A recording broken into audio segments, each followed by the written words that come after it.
दो एंट्रीज होती हैं। तो ये एंट्रीज हम तब करते हैं जब नया पार्टनर गुडविल की अमाउंट को कैश की फॉर्म में पे करता है। उसने क्वेश्चन में क्लियरली लिखा होता है कि न्यू पार्टनर ने इतनी अमाउंट ऑफ गुडविल पे की है, तो वो ब्रॉट इन कैश का केस होता है। लेकिन समटाइम ऐसा भी होता है कि इनकमिंग पार्टनर गुडविल की अमाउंट को पे नहीं करता है। तो जब वो गुडविल की अमाउंट को पे नहीं करेगा तो फिर वो कहलाएगा गुडविल रेज का केस कहलाएगा। और जो गुडविल रेज है, इसमें आप लोगों ने गुडविल के हवाले से सिर्फ एक एंट्री पास करनी है, ठीक है। और वो कौन सी होगी? दूसरी वाली, गुडविल टू ओल्ड पार्टनर्स। पहली जो होगी कैश टू गुडविल, वो वाली एंट्री नहीं होगी, सिर्फ दूसरी वाली होगी, क्योंकि नए पार्टनर ने गुडविल की अमाउंट को पे ही नहीं किया है, ठीक है। तो फिर गुडविल को रेज किया जाएगा। क्योंकि नए पार्टनर के आने से देखिए पुराने पार्टनर्स को सिर्फ एक ही बेनिफिट मिलता है, और वो क्या होता है? वो उससे गुडविल की अमाउंट चार्ज करते हैं, अपनी रेप्यूट के अगेंस्ट पैसे लेते हैं। क्योंकि नया पार्टनर जो कैपिटल लेके आता है वो तो कल को जब भी छोड़ के जाएगा बिजनेस, अपना कैपिटल तो वो वापस ले जाएगा। पुराने पार्टनर्स को क्या बेनिफिट है नए पार्टनर के आने से? वो यही है कि उन्होंने उससे अपनी रेप्यूट के अगेंस्ट चार्ज करना है। तो रेपुटेशन के अगेंस्ट जो पैसे लिए जाते हैं वो गुडविल कहलाती है, ठीक है। तो जब वो कैश की फॉर्म में दे देगा तो हम दो एंट्रीज पास करेंगे, और जब वो कैश की फॉर्म में पे नहीं करेगा तो फिर उसे कहा जाता है गुडविल रेज की गई है। अब रेज की सिचुएशन में हम लोग गुडविल की सिर्फ एक एंट्री पास करते हैं, ठीक। अब एक बात ये होगी, सेकेंडली डिस्ट्रीब्यूशन रेशियो के हवाले से सुनिएगा कि जब नया पार्टनर गुडविल की अमाउंट को कैश की फॉर्म में पे करता है तब तो हम एंट्री करते हैं कैश डेबिट और गुडविल क्रेडिट, और फिर गुडविल अकाउंट डेबिट और ओल्ड पार्टनर्स कैपिटल क्रेडिट। और रेशो कौन सा होता है? दो रेशोज होते हैं गुडविल के डिस्ट्रीब्यूशन के, या गुडविल को हमने ओल्ड रेशो में डिस्ट्रीब्यूट करना है या सैक्रिफाइस में। तो अब अगर नए पार्टनर के आने से पुराने पार्टनर के रेशोज चेंज नहीं हुए हैं तो फिर ओल्ड रेशो में डिस्ट्रीब्यूट करें, और अगर नए पार्टनर के आने से पुराने पार्टनर के रेशोज चेंज हो गए हैं तो फिर हमने गुडविल को सैक्रिफाइस रेशो में डिस्ट्रीब्यूट करना है। तो लास्ट लेक्चर में हम लोगों ने क्वेश्चन नंबर 22 किया था, उसमें गुडविल सैक्रिफाइस रेशो में डिस्ट्रीब्यूट हुई थी, ठीक है, चेंज हो गया था। उससे प्रीवियस जितने भी क्वेश्चन थे उसमें चेंज नहीं होता था, इसलिए गुडविल पुराने रेशो में ही डिस्ट्रीब्यूट होती थी, ठीक। आज के क्वेश्चन में अब हम देखेंगे कि गुडविल रेज होगी। तो जब रेज होगी तो गुडविल की डिस्ट्रीब्यूशन का रेशो क्या होगा? हमेशा ओल्ड रेशो होगा, ठीक है। चाहे नए पार्टनर के आने से पुराने पार्टनर का रेशो चेंज हो जाए, रेज की सिचुएशन में फिर भी गुडविल को आपने ओल्ड रेशो में ही डिस्ट्रीब्यूट करना है, ठीक है। अब इस हवाले से क्वेश्चन नंबर 11 है, सुनिएगा। कह रहा है ये रमीज और राजा दो पार्टनर्स हैं, ये प्रॉफिट एंड लॉसेस को 3:2 के रेशो में शेयर कर रहे हैं। तो 3 और 2 कितना होता है? 5। तो 3/5 और 2/5 ये उनका रेशो है।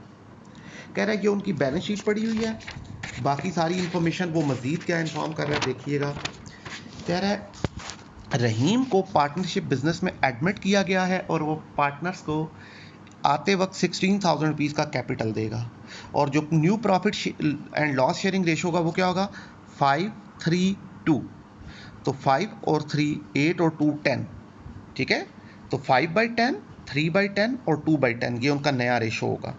तो अब आप देखें नए पार्टनर के आने से, रहीम के आने से पुराने वाले पार्टनर के रेशोज चेंज हो गए हैं, ठीक है। तो जब गुडविल के नए पार्टनर के आने से पुराने पार्टनर के रेशोज चेंज हो जाएं तो गुडविल की जो डिस्ट्रीब्यूशन है वो फिर सैक्रिफाइस रेशो में होती है। लेकिन कब? जब ब्रॉट इन कैश का केस हो। और अगर केस रेस का है तो फिर बेशक नए पार्टनर के आने से पुराने पार्टनर के रेशोज चेंज हो गए हैं, गुडविल को ओल्ड रेशो में डिस्ट्रीब्यूट करना है आपने रेस के केस में, ठीक। तो अब आप देखें क्या कह रहे हैं, Rahim is unable to bring in any cash for goodwill. कह रहा है, क्लियरली कह दिया उसने कि रहीम जोन सा है वो गुडविल की अमाउंट पे नहीं कर रहा है। इसका मतलब है कैश वाला केस नहीं है, फिर कौन सा केस है? रेज वाला केस है, ठीक है। So it is decided to raise goodwill account, ठीक है। इसलिए डिसाइड किया गया कि गुडविल को रेज किया जाएगा। और कह रहा है गुडविल की अमाउंट आएगी कैसे?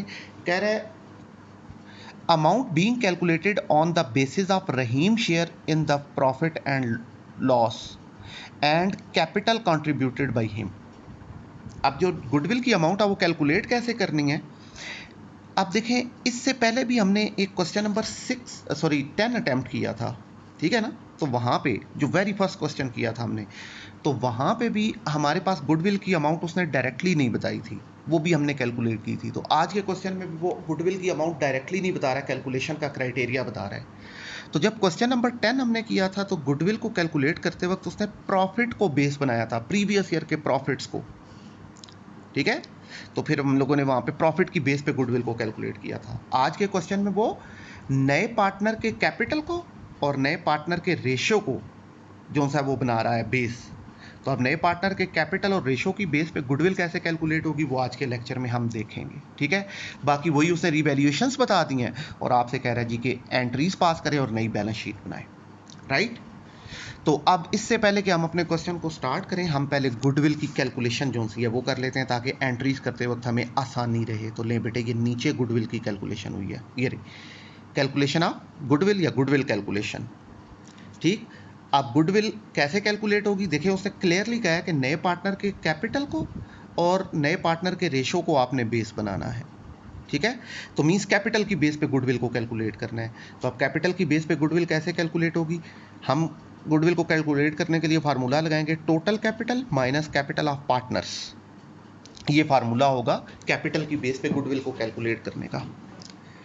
अब टोटल कैपिटल कैसे आएगा, देखें नया पार्टनर जो कैपिटल लेके आया वो कितना है, 16,000 लाया है और उसका प्रॉफिट में रेशो कितना है, ये हमने ऊपर लिखा हुआ था 2, कितने में से 10 में से, ये 5 + 3 + 2 मिल के 10 बनते हैं। तो 2/10 इसका रेशो था नए पार्टनर का। तो अब आप क्या करेंगे, नए पार्टनर के कैपिटल को उसके रेशो से रिवर्स करके मल्टीप्लाई कर दें, ठीक है। 2/10 है, ठीक है, तो हमें फुल पे जाना है, 2/10 से फुल पे जाना है। तो 10/2 कर देंगे, उलट देंगे तो हम फुल कैपिटल पे वापस चले जाएंगे। तो ये हो जाएगा 16,000 मल्टीप्लाइड बाई 10 डिवाइडेड बाई 2, तो ये आ जाएगा बेटे 80,000 टोटल कैपिटल। अब इसमें से माइनस कर देना है आपने कैपिटल ऑफ द पार्टनर्स। तो वो कितना है, देखें पुराने वाले पार्टनर्स का बैलेंस शीट में देखें, वो कह रहा है जी 29,000 है और 15,000 पुराने वाले पार्टनर्स का है, ठीक है, रमीज़ और राजा का। और जो नया पार्टनर आपका रहीम आया उसने 16,000 दिया है। अब इन तीनों वैल्यूज़ को ऐड करें तो इनका सम 60,000 बनता है। तो 80,000 माइनस 60,000 20,000, ये गुडविल की वैल्यू आ गई। तो गुडविल की अमाउंट जो सी है वो 20,000 है जिसकी एंट्रीज पास करनी है। तो लें बेटे अब हम स्टार्ट करते हैं।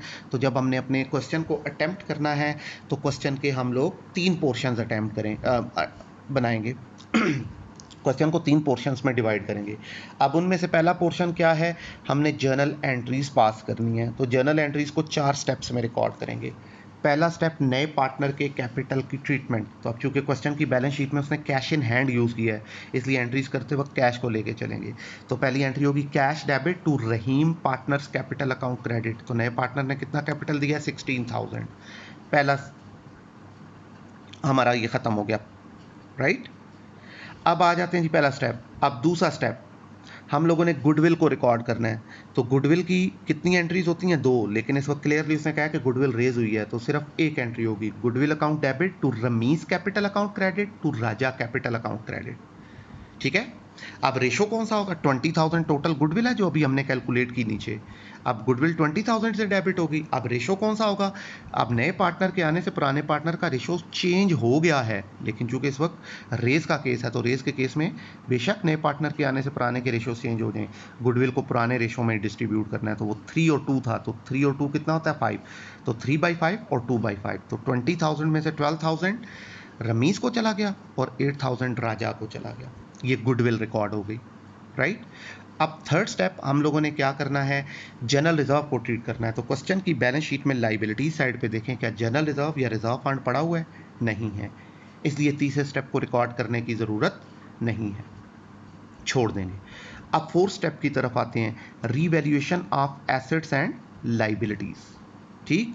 तो अब आप देखें पॉइंट 1 में कह रहा है स्टॉक को 5% डेप्रिसिएट करें, ठीक। तो स्टॉक हमारा एसेट है, कम हो रहा है, एंट्री हो जाएगी रीवैल्यूएशन डेबिट स्टॉक क्रेडिट। अब 5% लें तो 15,000 स्टॉक है, उसका 5% लें 750 आ गया, ये एंट्री होगी। फिर कह रहा है डेटर पे आपने 500 रुपीज़ की प्रोविजन लेनी है, राइट। तो अब अगर आप लोग बैलेंस शीट में देखें तो एसेट साइड पे डेटर पड़े हुए हैं 9,400 और इसमें से प्रोविजन लेस हुई है 400। वो कह रहा है प्रोविजन अब आपकी जो सी है वो कितनी होनी चाहिए, 500 होनी चाहिए, ठीक है ना।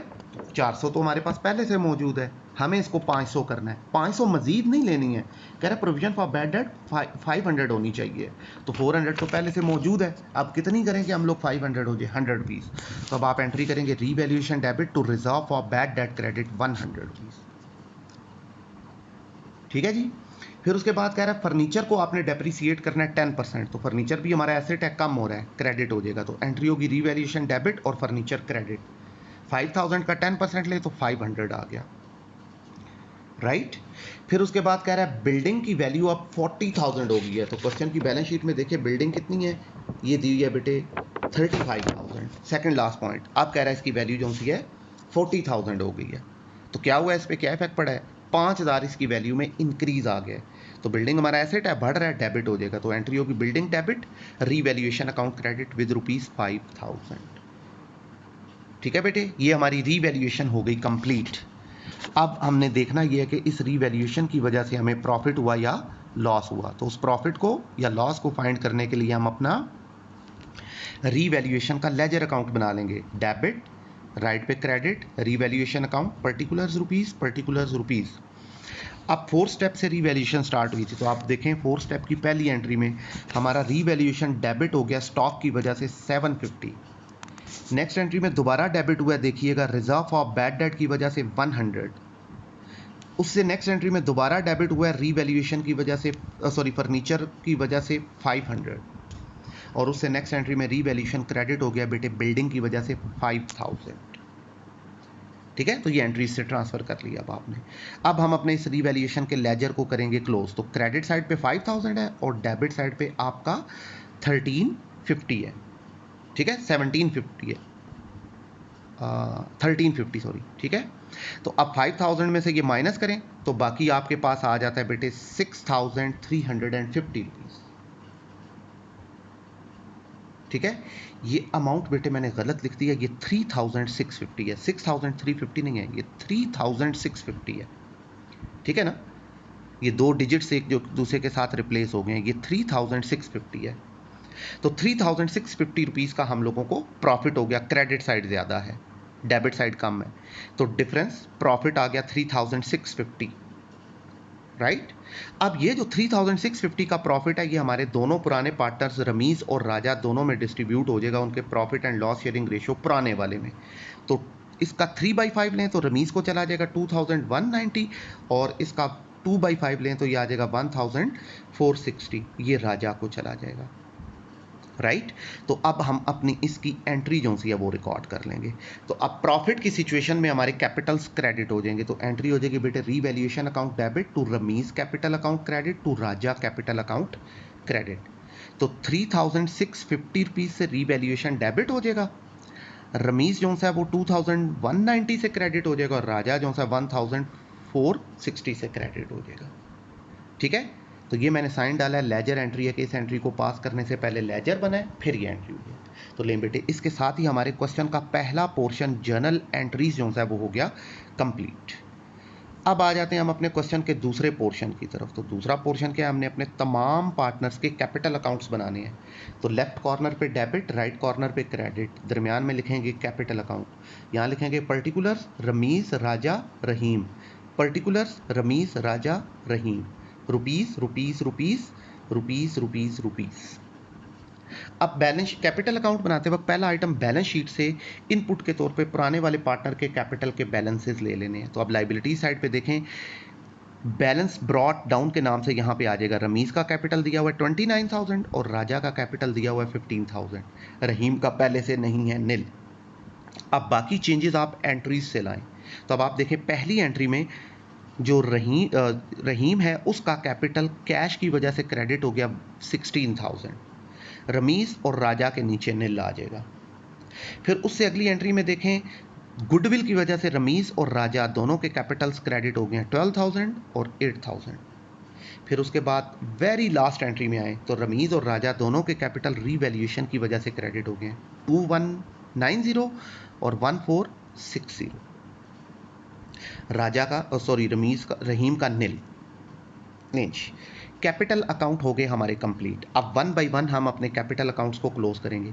तो रमीज़ की क्रेडिट साइड पे आ रहा है बेटे 43,190, डेबिट साइड पे 0 है तो डिफरेंस आ गया 43,190, ये कहलाएगा बैलेंस CD।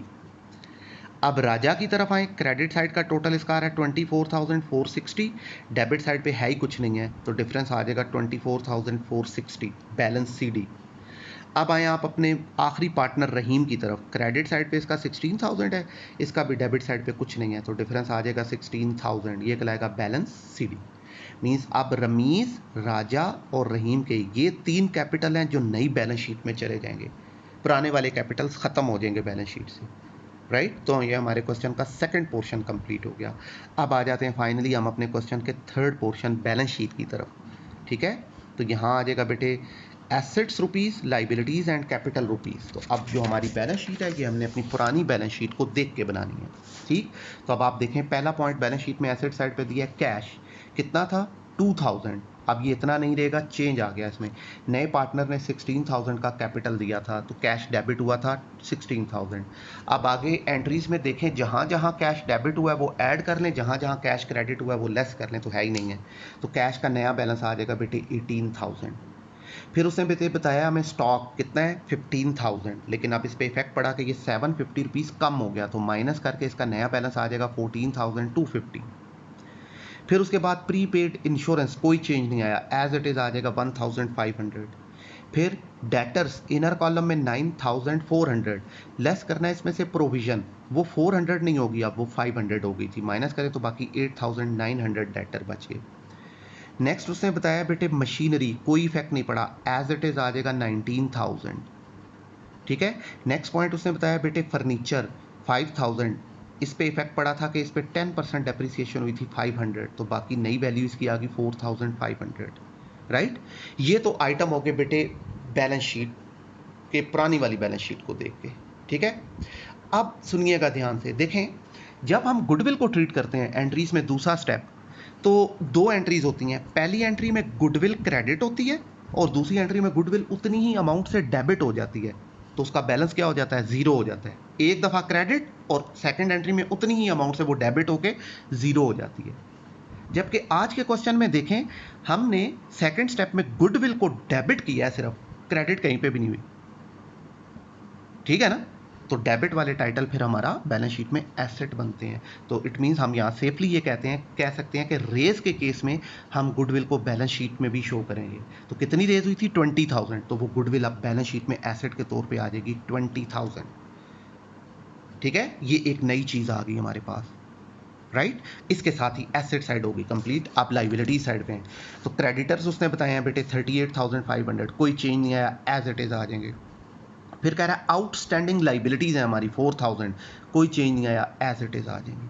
फिर उसने बेटे कैपिटल्स बताए हैं, सिर्फ रमीज़ और राजा के बताए हैं, तो अब हमने कैपिटल वो वाले नहीं लेने हैं, तो अब यहाँ लिखेंगे हम बेटे कैपिटल्स रमीज़ का भी, राजा का भी और रहीम का भी। तो वो कहाँ से आएंगे, ये अभी कैपिटल अकाउंट बना के जो बैलेंसेस फाइंड किए थे ये वाले, ये तीनों पार्टनर के कैपिटल्स यहाँ आ जाएंगे। रमीज़ का आ जाएगा 43,190, राजा का आ जाएगा 24,460 और रहीम का आ जाएगा बेटे 16,000, राइट। बस बेटे बैलेंस शीट होगी कंप्लीट। अब हम इसको क्लोज करेंगे तो बैलेंस शीट की खसूसियत दोनों साइड्स खुद ही बराबर आएंगी। तो एसेट साइड का टोटल भी आ रहा है बेटे 126,150 और लाइबिलिटी साइड का टोटल भी आ रहा है 126,150, दोनों साइड्स हमारी हो गई बराबर, राइट। तो ये था बेटे हमारा क्वेश्चन नंबर 11। नई लर्निंग थी गुडविल की ट्रीटमेंट। तो रेस के केस में सिर्फ एक एंट्री होगी और वो क्या होगी सेकंड वाली, गुडविल टू ओल्ड पार्टनर, और फिर उसी गुडविल को हम बैलेंस शीट में एसेट के तौर पे भी शो करेंगे, ठीक है बेटे। तो ये क्वेश्चन हमारा कंप्लीट हुआ जी।